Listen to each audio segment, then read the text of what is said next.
bendiga, Dios les guarde a todos, bendiciones. Acá continuamos con el capítulo 16 de la serie con un encuentro con los avivadores, la cual lleva como título Sentí mi corazón extrañamente reconfortado. Continuamos acá donde dice: sin embargo, en la tarde del miércoles del 24 de mayo de 1738, ese sentimiento cambió radicalmente. Lo mejor es comprender este cambio a partir de las propias palabras del diario de John. ¿Amén? Dice: en la noche fui sin demasiadas ganas a una sociedad de la calle, Aldergate, en la que alguien leía el prefacio de Lutero a la epístola a los romanos. Dice: a eso de las 9:15, mientras él describía el cambio que Dios obra en el corazón por medio de la fe en Cristo, sentí que mi corazón estaba confortado. Sentí que confiaba en Cristo y en Cristo solo para salvación. Y recibí la seguridad de que Él se había llevado mis pecados, incluso los míos, y que me había salvado de la ley del pecado y de la muerte. Porque ya no vivimos bajo la ley, sino bajo la gracia del Señor. Entonces, comencé a orar con todas mis fuerzas por aquellos que de manera especial me usaron y me persiguieron. Entonces le testifiqué abiertamente a todos los que estaban allí lo que había sentido en mi corazón. Pero no pasó mucho para que el enemigo me sugiriera: esto no puede ser fe, le dijo el enemigo en su mente, pues ¿dónde está el gozo? Entonces me enseñaron que la paz y la victoria sobre el pecado son esenciales para la fe en el capitán de nuestra salvación, que es Jesucristo. Pero ello, como la llenura de gozo que se suele encontrar al comienzo de ella, en especial entre aquellos que han sufrido profundamente, suele Dios darlo en ocasiones y en otras retenerlo según sea su propia voluntad. Después de mi regreso a casa, me sentí muy zarandeado por las tentaciones, pero clamé y huyeron lejos. Regresaron una y otra vez, a menudo alzaba mis ojos y Él me enviaba ayuda desde el santuario. Y allí encontré la diferencia entre esto y aquello en lo que consistía mi estado anterior. Me esforzaba, sí, luchaba con toda mi fuerza bajo la ley, así como con la gracia, pero a veces me encontraba, si no a menudo, conquistado. Ahora yo soy siempre el conquistador. De tal manera que se esforzaba John Wesley para no vivir bajo la ley. Porque podemos entender que él venía bajo una iglesia anglicana, que era la iglesia católica anglicana, la cual vivía muchas religiones, porque vivía de religión. Entonces nosotros no debemos vivir debajo de religiones, sino bajo la gracia, que es la gracia de Cristo. ¿Amén? Dice: jueves 25, en el momento en que me di cuenta de que Jesús, el Maestro, estaba en mi corazón y en mi boca, y me di cuenta de que toda mi fuerza consistía en mantener mis ojos fijos puestos en Él, y mi alma esperando en Él de forma continua. De nuevo en San Paul, a la tarde, me pude disfrutar de la buena palabra de Dios en el himno que comenzaba con una estrofa que decía: mi canción será siempre sobre la misericordia del Señor. Con mi boca siempre mostraré tu verdad de generación en generación. Sin embargo, el enemigo pone temor. Le dijo: si cree, ¿por qué no hay un cambio más evidente? Le dice en su mente. Respondí: sin embargo, no respondí yo. Eso no lo sé, pero esto sí sé, que ahora tengo paz con Dios y hoy no peco.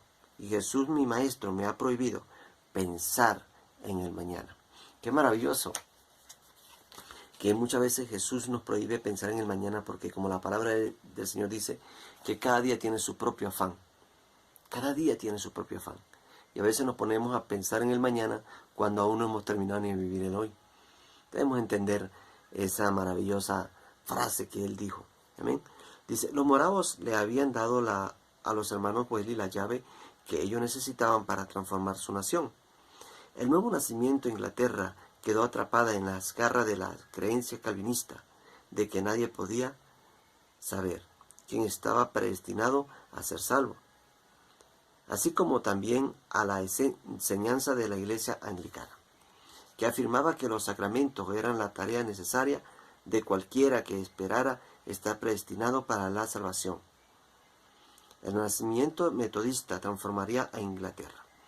De tal manera que el nacimiento metodista nació de los Wesley, de John Wesley, Charlie Wesley, para transformar aquella nación, para transformar a Inglaterra.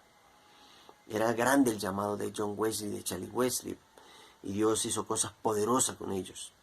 Dice, pues enseñaba que no solo se podía saber que se era salvo, sino también que se podía recibir esa salvación de forma inmediata y tener paz en el corazón a partir de entonces.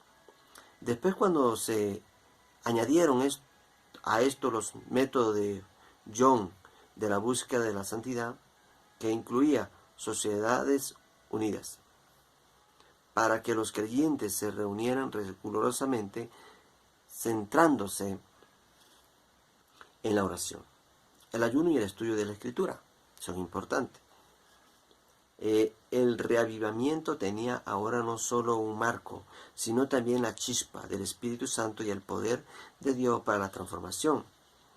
Dice, esa fue una época trascendental para John y Charlie, quienes de repente se sintieron desafiados a renunciar a la estricta adhesión a su piedad ascética, por una singular pasión de ver a los perdidos salvos por la fe personal en Cristo. Charlie se dedicó a escribir himnos que proclamaban la bondad y la gracia de Dios. John comenzó de inmediato a predicar las buenas nuevas, de donde antes había abundado el celo por el estudio y la disciplina.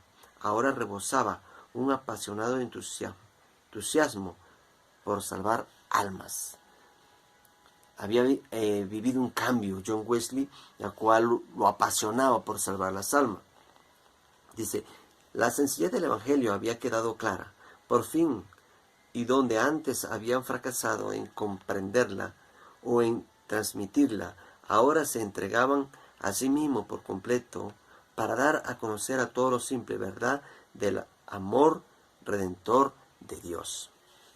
John y Charlie fueron consumidos por una nueva revelación de que la fe viene de escuchar la verdadera palabra de Dios predicada, en lugar de mediante la observación de los sacramentos o incluso de hacer grandes sacrificios. John describió esto como el segundo punto de inflexión en su vida. Primero había sido en 1725 cuando se dedicó a la obra del ministerio y a la búsqueda de la santidad exterior. Ahora ambos, John y Charlie, se regocijaban en el conocimiento de haber sido santificados de una vez y para siempre a través de la sangre de Jesús. Finalmente pudieron dejar de lado su lucha gravosa para imponer la santidad.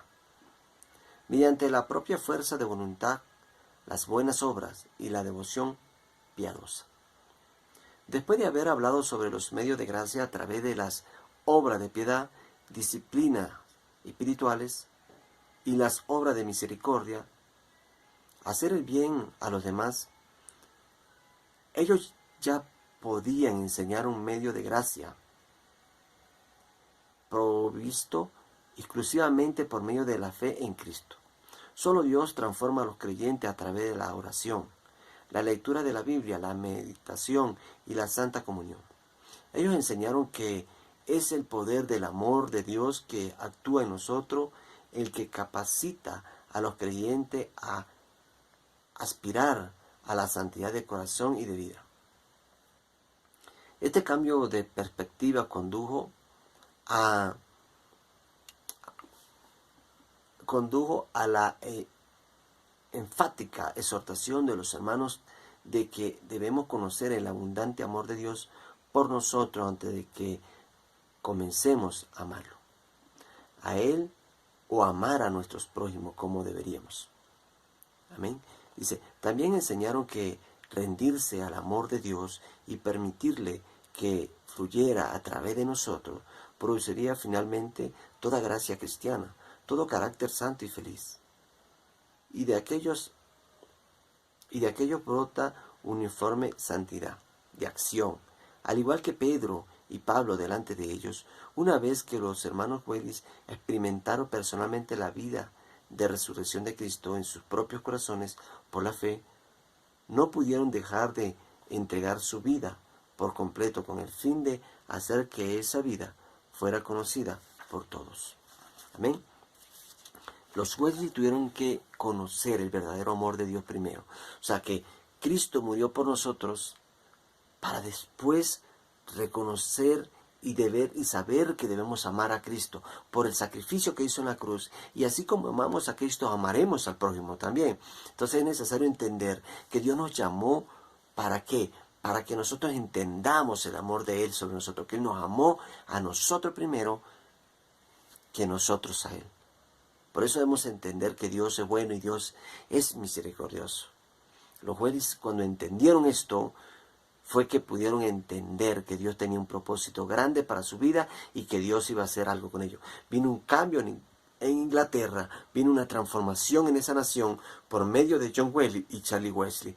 Así que tú puedes causar un cambio en tu nación, tú puedes causar un cambio en tu estado, no sé, en tu sector, en tu barrio, tú puedes causar un cambio. Así que debes entender que tú eres instrumento en la mano de Dios. Amén. Bendiciones, Dios te bendiga. Esto es el capítulo 16 de Un Encuentro con los Avivadores. Bendiciones, Dios te bendiga.